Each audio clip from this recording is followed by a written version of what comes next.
Hay un acontecimiento en la historia cristiana del que casi nunca se habla en los púlpitos, un evento mencionado en las Escrituras, susurrado en credos antiguos, pero raramente explicado con honestidad. Durante 3 días, entre la crucifixión y la resurrección, Jesús desapareció, no físicamente porque su cuerpo yacía en la tumba de José de Arimatea, pero su espíritu descendió a un lugar que las traducciones modernas evitan nombrar con claridad.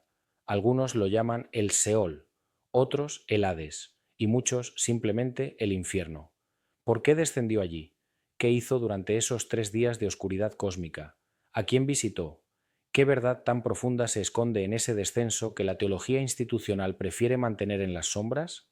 La respuesta no es simple, pero cuando comienzas a conectar los textos bíblicos olvidados, los manuscritos apócrifos censurados y las investigaciones de figuras como J. J. Benítez, emerge una narrativa tan poderosa que transforma por completo nuestra comprensión de quién fue realmente Jesús y qué vino a hacer en esta tierra, porque ese descenso no fue un accidente teológico, fue la culminación de un plan diseñado desde antes de la fundación del mundo, un plan que tenía que ver con la liberación de almas atrapadas, con la redención de generaciones perdidas, con la apertura de puertas que habían estado cerradas desde el Edén, y lo más importante, con la demostración de que ningún lugar, ni siquiera el más oscuro, está fuera del alcance del amor divino. La primera pista está en el Credo de los Apóstoles, una de las confesiones de fe más antiguas del cristianismo que declara sin rodeos: descendió a los infiernos.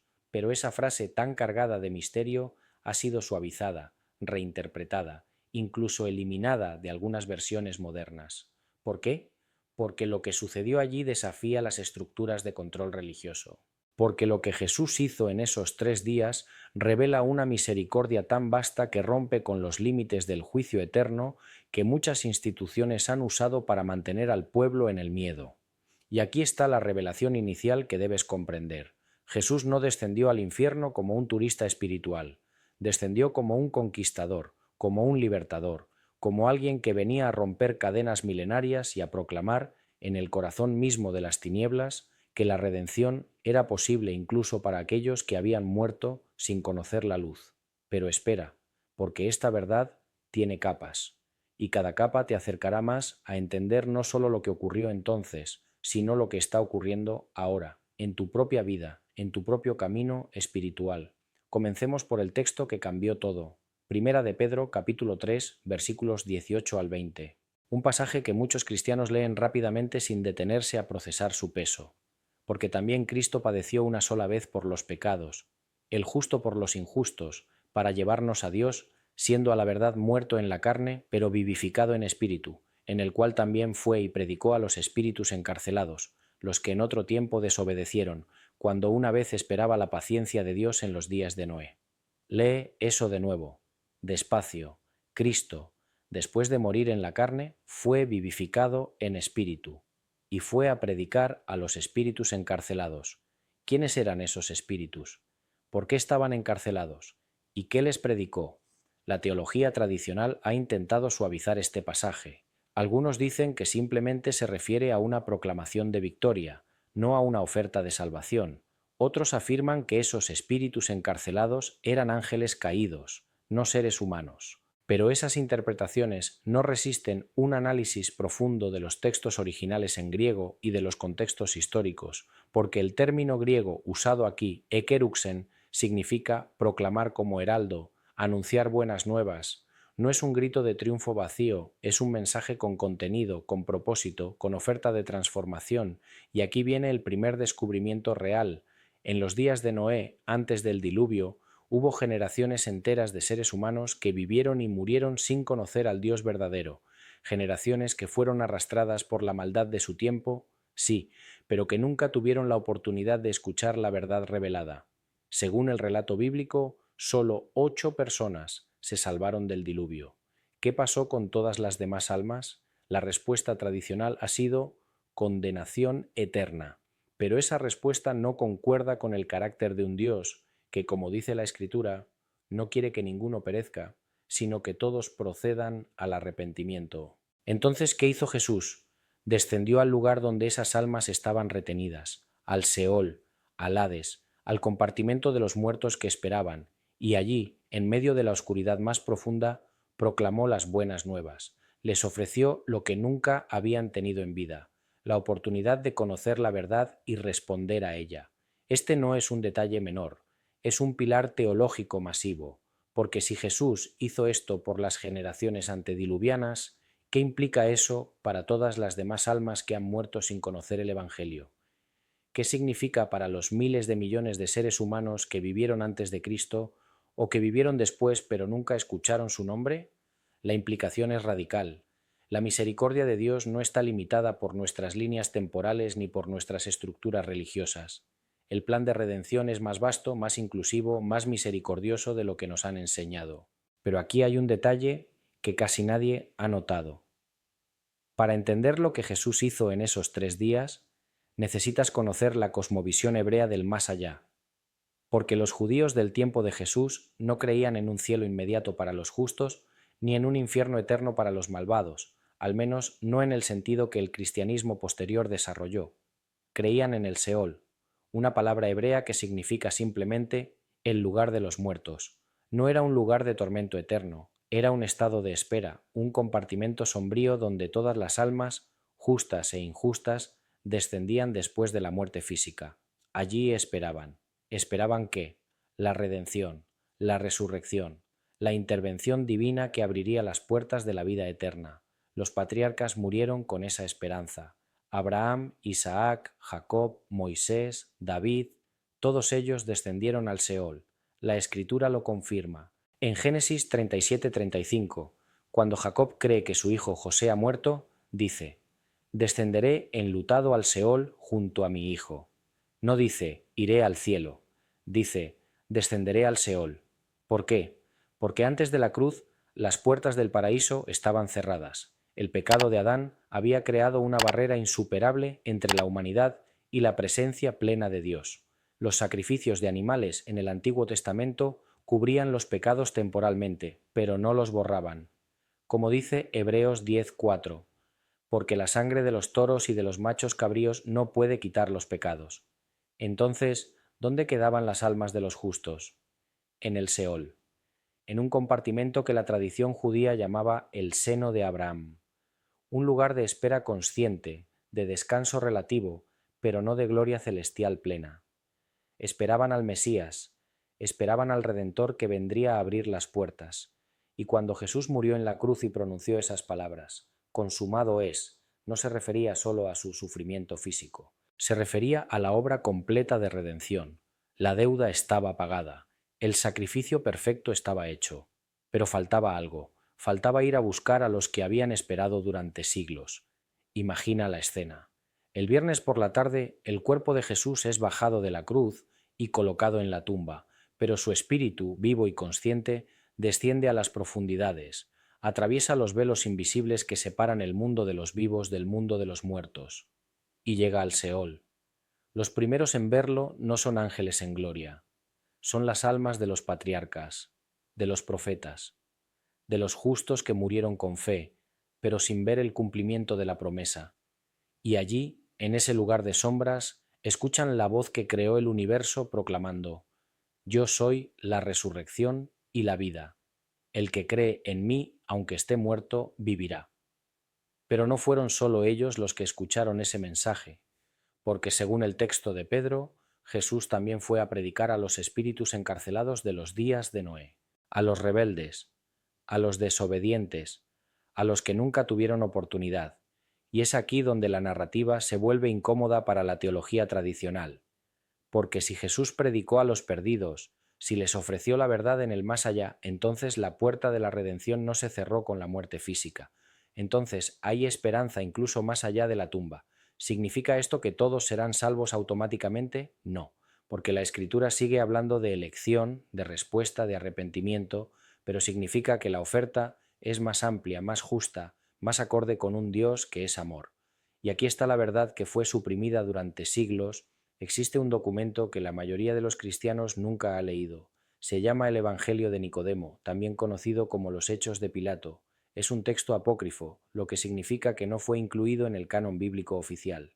Pero su antigüedad es indiscutible y su contenido Su contenido es devastadoramente específico sobre lo que ocurrió durante esos 3 días.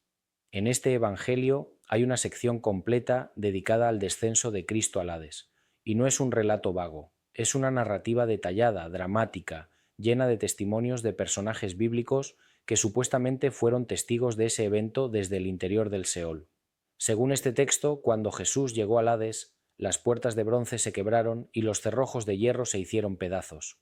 Una luz insoportable invadió las tinieblas, y una voz resonó: «Levantad, príncipes, vuestras puertas, y alzaos vosotras, puertas eternas, y entrará el Rey de Gloria». Satanás y los demonios, según el relato, se llenaron de terror, intentaron resistir, pero no pudieron, porque quien venía era el Hijo del Dios viviente y su autoridad era absoluta. ¿Es este relato históricamente verificable? No de la manera en que verificamos eventos científicos. Pero su existencia en la tradición cristiana primitiva nos dice algo importante. Los primeros creyentes tomaban en serio la idea del descenso de Cristo. No lo veían como una metáfora, lo veían como un evento real, con consecuencias reales. Y aquí está la verdad oculta. Durante siglos, la Iglesia institucional ha tenido miedo de este relato, porque abre preguntas incómodas. Si Jesús predicó a los muertos, ¿significa que hay segundas oportunidades? Si liberó a las almas del Seol, ¿qué pasó con el concepto de condena eterna inmediata? Si el amor de Dios alcanza incluso más allá de la muerte, ¿cómo justificamos las doctrinas del infierno eterno sin apelación?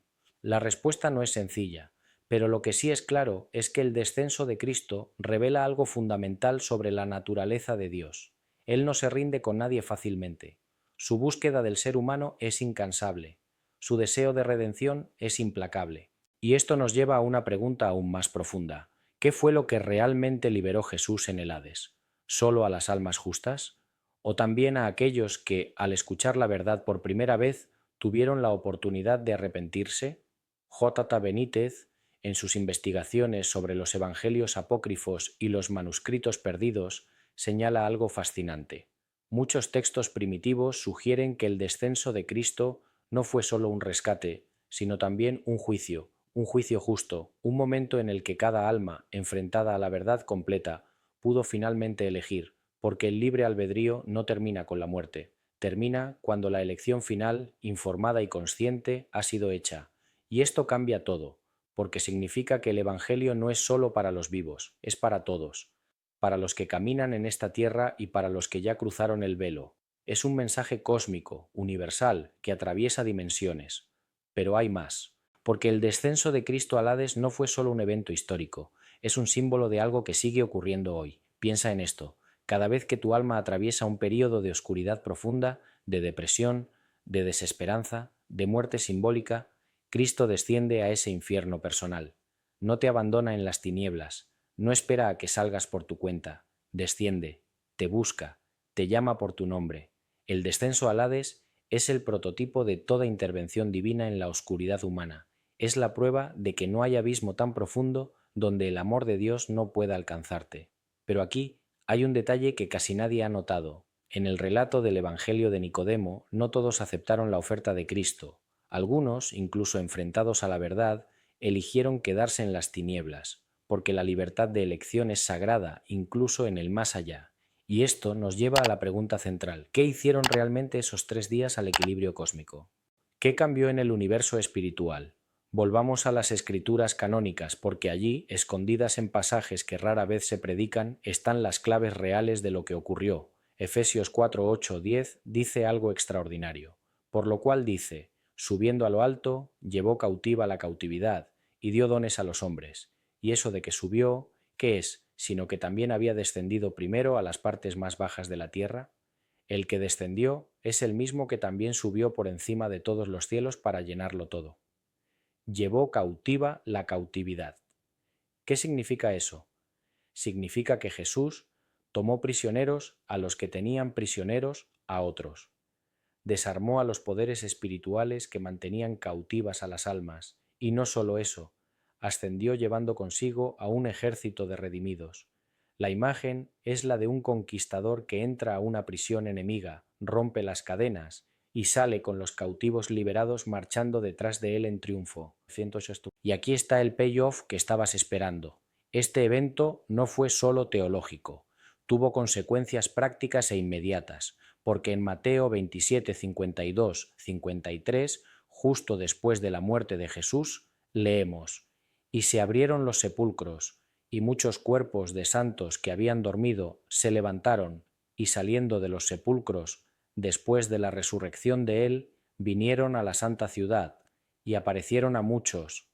Esto es asombroso, no es una metáfora, es un reporte histórico de que, después de la resurrección de Cristo, cuerpos de santos del Antiguo Testamento se levantaron físicamente y aparecieron en Jerusalén.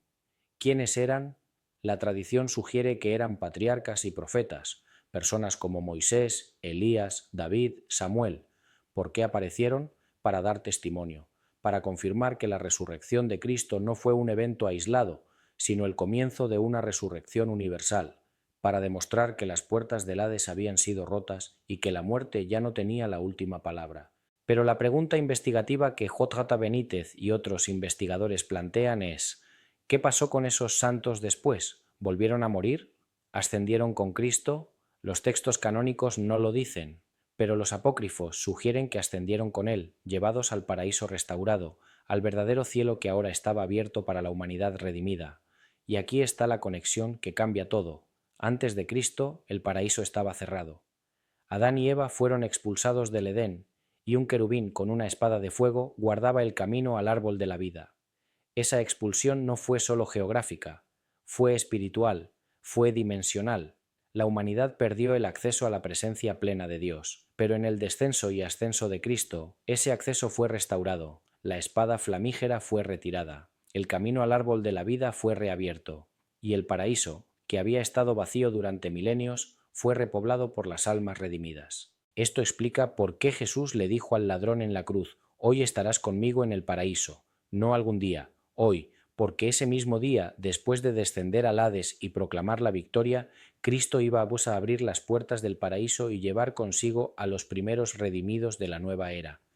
El ladrón en la cruz fue el primer fruto de ese nuevo acceso, un criminal, un hombre sin méritos religiosos, sin bautismo, sin obras, solo fe en el último momento, y sin embargo fue llevado al paraíso ese mismo día. ¿Qué te dice eso sobre la gracia de Dios? Te dice que no se trata de lo que hayas hecho, se trata de a quién has reconocido, se trata de una sola decisión, tomada con el corazón sincero, que puede cambiar tu destino eterno en un instante. Pero la verdad va aún más lejos, porque el descenso de Cristo no solo abrió el paraíso, también desarmó a las potestades. Colosenses 2:15 lo dice explícitamente: «Y despojando a los principados y a las potestades, los exhibió públicamente, triunfando sobre ellos en la cruz». ¿Cómo los despojó?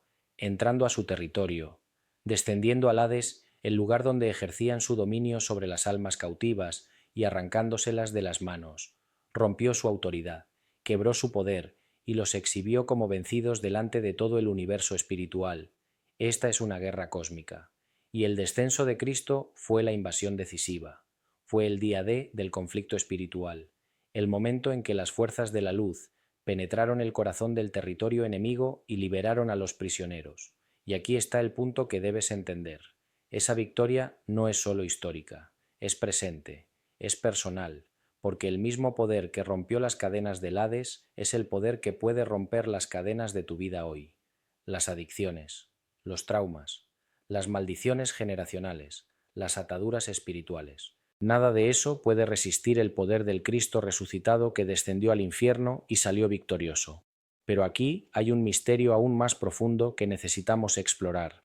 Todo lo que hemos visto hasta ahora nos lleva a una revelación que redefine por completo la identidad de Jesús, porque la imagen que muchas personas tienen de él es la de un maestro pacífico, un sanador gentil, alguien que predicaba el amor y la no violencia. Y sí, todo eso es cierto, pero es solo una parte de la imagen. La otra parte, la que rara vez se enseña, es que Jesús es también un guerrero cósmico, un conquistador de dimensiones espirituales, el comandante de los ejércitos celestiales que invadió el territorio enemigo y rescató a los cautivos.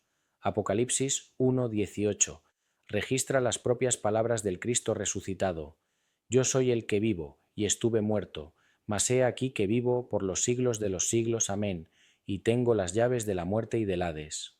Las llaves. no las pidió prestadas, las tomó, las conquistó, y ahora quien controla la muerte y el Hades no es el diablo, es Cristo.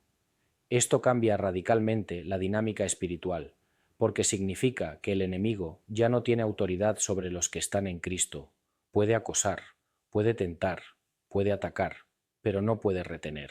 No puede condenar, no puede encadenar. Las llaves están en otras manos. J. Benítez, en sus investigaciones, ha señalado algo fascinante.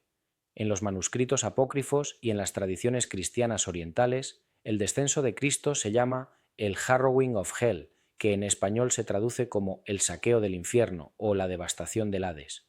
No es un término suave, es un término militar, es el lenguaje de la invasión y la conquista, y esa imagen, por incómoda que sea para algunas teologías modernas, es bíblica, porque el Mesías no vino solo a enseñar, vino a pelear, a invadir, a rescatar, a destruir las obras del diablo.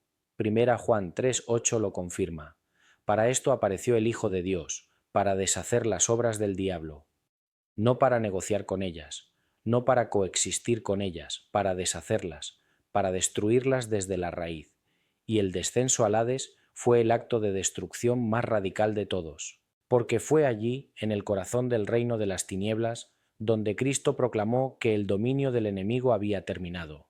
Pero aquí está la revelación más impactante de todas. En ese descenso, Jesús no solo liberó a las almas, también proclamó su identidad verdadera a las fuerzas espirituales que habían sido engañadas, porque según 1 Corintios 2:8, los principados y potestades no entendieron quién era realmente Jesús, la cual ninguno de los príncipes de este siglo conoció, porque si la hubieran conocido nunca habrían crucificado al Señor de gloria.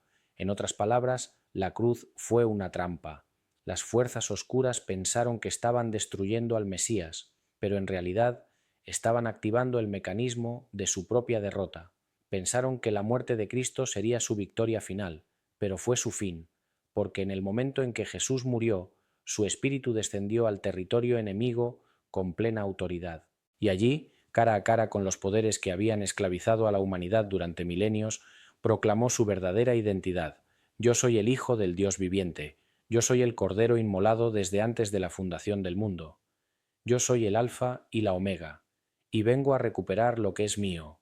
Imagina el terror, imagina la desesperación de los poderes oscuros al darse cuenta de que habían sido engañados, que toda su estrategia había fracasado, que la muerte del Mesías no era su victoria sino su sentencia final. Y aquí está la verdad que necesitas comprender en lo más profundo de tu ser. Esa misma autoridad, ese mismo poder está disponible para ti hoy. Porque si estás en Cristo, si has puesto tu fe en Él, entonces su victoria es tu victoria, su autoridad sobre la muerte y el Hades es tu autoridad. No tienes que vivir esclavizado, no tienes que vivir aterrorizado por las fuerzas oscuras, no tienes que vivir sintiendo que tu pasado te condena, que tus errores son irreversibles, que tus cadenas son inquebrantables, porque el mismo que descendió al Hades y rompió las cadenas de los muertos puede descender a tu infierno personal y romper tus cadenas también. Pero aquí hay algo más, algo que conecta todo esto con el mundo actual de una manera que quizás no esperas. Vivimos en una era de oscuridad espiritual sin precedentes, no porque haya más maldad que antes, sino porque la maldad se ha normalizado, se ha estetizado, se ha integrado en la cultura, en el entretenimiento, en las estructuras sociales, y millones de personas caminan por la vida como almas encarceladas, prisioneras de adicciones, prisioneras de ideologías destructivas, prisioneras de sistemas que las usan y las descartan, prisioneras de su propio vacío existencial. Y aquí está la conexión. Lo que Jesús hizo en el Hades hace 2000 años es exactamente lo que sigue haciendo hoy en el mundo. Sigue descendiendo a los lugares más oscuros de la experiencia humana, sigue buscando a los perdidos, sigue proclamando libertad a los cautivos, pero hay una diferencia. Ahora Él no viene solo. Viene a través de los que hemos sido liberados. Viene a través de los que hemos escuchado su voz en nuestra propia oscuridad y hemos respondido. Tú, si has experimentado su liberación, eres ahora parte de esa misión de rescate, no en un sentido religioso superficial, no como alguien que simplemente invita a la gente a la iglesia, sino como alguien que desciende a los Hades personales de otros y proclama: hay esperanza, hay salida, hay un libertador. Pero para hacer eso, Primero necesitas entender la profundidad de lo que ocurrió en esos 3 días, porque no puedes proclamar una libertad que no comprendes, no puedes compartir un poder que no has experimentado.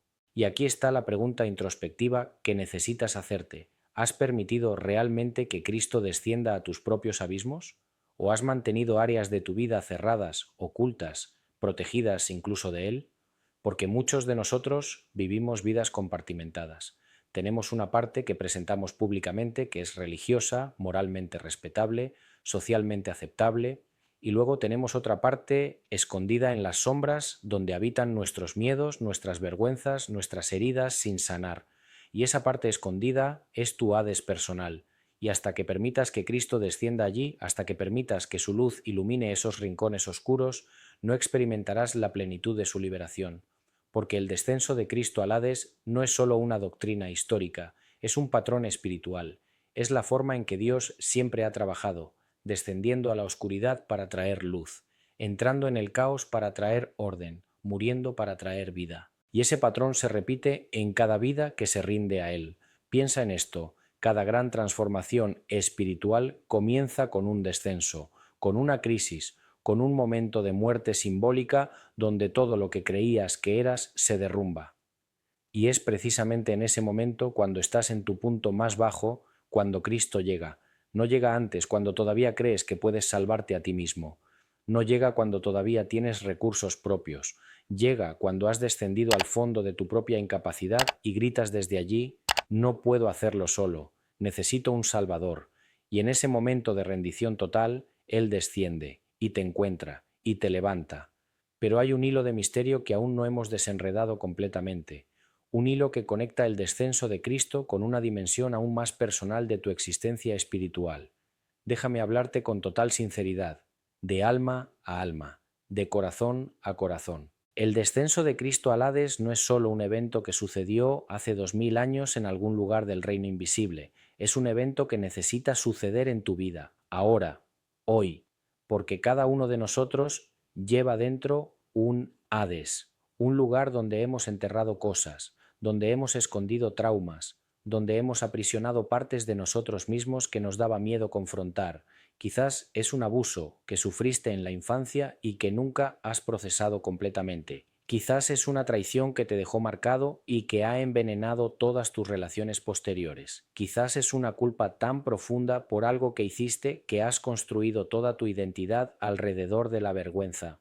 Esos son tus espíritus encarcelados, las partes de tu alma que han estado esperando en la oscuridad que alguien venga a liberarlas, y Cristo quiere descender allí, pero no puede hacerlo sin tu permiso, porque el libre albedrío es sagrado, Él no invade, Él toca a la puerta y espera que abras. ¿Qué pasaría si hoy, ahora mismo, tomaras la decisión de abrir esas puertas? ¿Qué pasaría si dejaras de proteger tu oscuridad y permitieras que la luz entre? Te diré lo que pasaría. Lo mismo que pasó en el Hades hace 2000 años, las cadenas se romperían, las puertas de bronce se quebrarían, y las partes de ti que han estado muertas comenzarían a resucitar. No es un proceso instantáneo, no es mágico, es doloroso, porque la luz, cuando entra en la oscuridad, revela cosas, revela heridas, revela mentiras que nos hemos creído, revela fortalezas que hemos construido para protegernos, pero que en realidad nos han aprisionado. Pero del otro lado de ese dolor está la libertad. Del otro lado de esa muerte simbólica está la resurrección. Del otro lado de ese descenso está el ascenso. Porque el patrón de Cristo es siempre el mismo: descenso, muerte, resurrección, ascenso. Y ese patrón se replica en cada área de la vida que le entregamos. Piensa en las áreas de tu vida donde has experimentado transformación real. No cambio superficial, no mejora cosmética, sino transformación profunda, donde algo viejo murió y algo nuevo nació. ¿Cómo sucedió? A través de crisis, a través de descensos, a través de momentos donde todo se derrumbó y tuviste que enfrentar la verdad sobre ti mismo. Y en esos momentos, si gritaste a Dios, si lo buscaste con sinceridad, Él descendió, entró en tu caos y comenzó a reconstruir desde los cimientos. Esa es la forma en que siempre ha trabajado, porque Dios no repara estructuras podridas, las derriba y construye nuevas. No pone parches en identidades falsas. las destruye y revela la identidad verdadera que diseñó para ti desde antes de que nacieras. Y aquí está la verdad más radical de todas. Tu identidad verdadera no está definida por tu pasado, no está definida por tus errores, no está definida por lo que otros dijeron de ti, está definida por lo que Dios dice de ti. Y lo que Dios dice de ti es esto: eres amado, eres elegido, eres redimido, eres libre, no porque lo hayas ganado, no porque lo merezcas, sino porque Cristo descendió a tu Hades, pagó el precio, rompió las cadenas y proclamó sobre ti: este es mío, y nadie me lo arrebatará de la mano. Esa proclamación es irrevocable, es eterna, y es más poderosa que cualquier acusación que el enemigo pueda lanzar contra ti. Pero necesitas creerla, necesitas dejar de vivir como un prisionero cuando las puertas ya han sido abiertas, necesitas levantarte de tu tumba emocional y caminar hacia la luz. Y sí, puede ser aterrador, porque la libertad, paradójicamente, da miedo, porque implica responsabilidad, implica decisión, implica dejar atrás lo conocido, aunque sea doloroso, y caminar hacia lo desconocido. Pero del otro lado de ese miedo está la vida que siempre has anhelado, la vida que Dios diseñó para ti, la vida que el enemigo ha intentado robarte desde que naciste. Y aquí está la invitación final, el llamado más profundo que puedo hacerte. Hemos caminado juntos a través de uno de los misterios más profundos del cristianismo. Hemos explorado lo que sucedió en esos 3 días entre la cruz y la resurrección. Hemos visto cómo Cristo descendió al Hades, proclamó libertad a los cautivos, despojó a las potestades y abrió las puertas del paraíso. Pero todo esto no son solo hechos históricos para ser estudiados, son realidades espirituales para ser vividas, porque el descenso de Cristo al Hades fue el prototipo de toda obra de redención. Fue la demostración de que no hay oscuridad tan profunda, no hay prisión tan cerrada, no hay alma tan perdida que esté fuera del alcance del amor de Dios. Y ese mismo poder redentor está activo hoy, en tu vida, en tu familia, en tu ciudad, en este mundo quebrantado que se tambalea al borde del abismo. Vivimos en tiempos proféticos, tiempos donde las tinieblas se hacen más densas, pero también donde la luz brilla con mayor intensidad, tiempos donde el enemigo ruge con más fuerza, pero también donde el espíritu se mueve con mayor poder. Y en medio de estos tiempos cada uno de nosotros tiene una elección que hacer, la misma elección que tuvieron las almas en el Hades hace 2000 años cuando escucharon la voz de Cristo. Podemos quedarnos en nuestras prisiones autoimpuestas, podemos seguir viviendo en la oscuridad de nuestras mentiras, nuestras adicciones, nuestras mediocridades cómodas, o podemos responder al llamado, podemos abrir las puertas, podemos permitir que Cristo descienda a nuestros abismos personales y nos levante a una vida de libertad, propósito y poder. Porque eso es lo que realmente sucedió en esos 3 días, no solo la liberación de almas antiguas, sino la apertura de un camino permanente para que cada alma humana, en cualquier época, en cualquier circunstancia, pueda ser rescatada de su propia oscuridad. Y ese camino no se abrió fácilmente, se abrió con sangre, con sufrimiento, con un amor tan radical que estuvo dispuesto a descender al lugar más bajo, al más oscuro, al más abandonado, para que nadie tuviera que quedarse allí para siempre. Ese es el Dios que servimos, no un Dios distante que observa desde lejos, no un Dios indiferente que juzga sin compasión, sino un Dios que desciende, que entra en el dolor, que camina a través de la muerte, que pelea en el territorio enemigo y que sale victorioso, llevando a los cautivos en su tren de triunfo. Y la pregunta que te dejo, la pregunta que resonará en tu alma mucho después de que termines de escuchar estas palabras, es esta: ¿escucharás su voz llamándote desde tu propia oscuridad? ¿Responderás cuando toque a las puertas de tu propio Hades? ¿Permitirás que el mismo poder que resucitó a Cristo de entre los muertos te levante de tus propias tumbas emocionales, espirituales, relacionales? Porque la oferta está abierta, las puertas están abiertas, las cadenas pueden ser rotas, todo lo que se necesita es tu sí, tu rendición, tu reconocimiento de que no puedes salvarte a ti mismo, pero que hay uno que ya pagó el precio, que ya peleó la batalla, que ya ganó la victoria, y esa victoria puede ser tuya hoy, no mañana, no cuando te sientas más digno, no cuando hayas arreglado tu vida por tu cuenta, hoy, ahora, en este momento de conciencia espiritual donde algo dentro de ti se ha despertado y reconoce la verdad, porque eso es lo que hace la verdad. No te da respuestas cómodas, te confronta, te desafía, te obliga a elegir, y la elección más importante que harás jamás no es qué carrera estudiar, o con quién casarte, o dónde vivir. Es esta. ¿Aceptarás al que descendió al Hades por ti? ¿Confiarás en el que tiene las llaves de la muerte y del infierno? ¿Entregarás tu vida al único que puede realmente transformarla? Porque si lo haces, si das ese paso de fe, descubrirás lo que incontables millones han descubierto a lo largo de 2000 años, que Cristo no es solo un personaje histórico, no es solo una figura religiosa, no es solo un maestro moral, es el libertador vivo, es el redentor presente, es el Salvador que todavía desciende a los Hades personales de los que lo buscan con corazón sincero.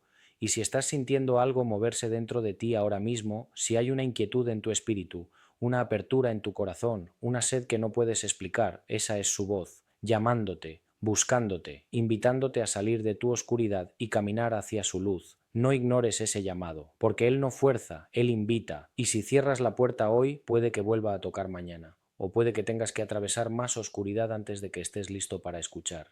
Pero si abres hoy, si respondes ahora, te prometo esto: experimentarás lo que experimentaron las almas en el Hades hace 2000 años cuando vieron la luz atravesar las tinieblas. Experimentarás liberación, experimentarás redención, experimentarás el poder de una vida resucitada y entonces tú mismo te convertirás en portador de esa luz, en mensajero de esa libertad, en testigo vivo de que Cristo todavía desciende, todavía rescata, todavía transforma, porque esa es su naturaleza, ese es su carácter, ese es su nombre, Emmanuel, Dios con nosotros, no Dios sobre nosotros, observándonos desde lejos, sino Dios con nosotros, descendiendo a donde estamos, para llevarnos a donde Él está. Y ese movimiento, ese descenso seguido de ascenso, esa muerte seguida de resurrección, es el ritmo del Evangelio, es el pulso de la redención, es el latido del corazón de Dios. ¿Lo sientes latiendo en tu propio pecho ahora mismo? Si es así, no lo silencies, no lo ignores, no lo pospongas. Responde, di sí, y observa cómo el que descendió al infierno por ti desciende también a tu vida hoy, rompe tus cadenas, abre tus puertas y te lleva de la muerte a la vida, de la oscuridad a la luz, del cautiverio a la libertad gloriosa de los hijos de Dios. Porque eso es lo que realmente sucedió en esos 3 días, y eso es lo que puede suceder en tu vida hoy, si tú lo permites. No son solo historias antiguas, son invitaciones presentes. La pregunta nunca fue si Dios está dispuesto a descender a tu oscuridad. La pregunta siempre ha sido: ¿estás tú dispuesto a dejar que lo haga?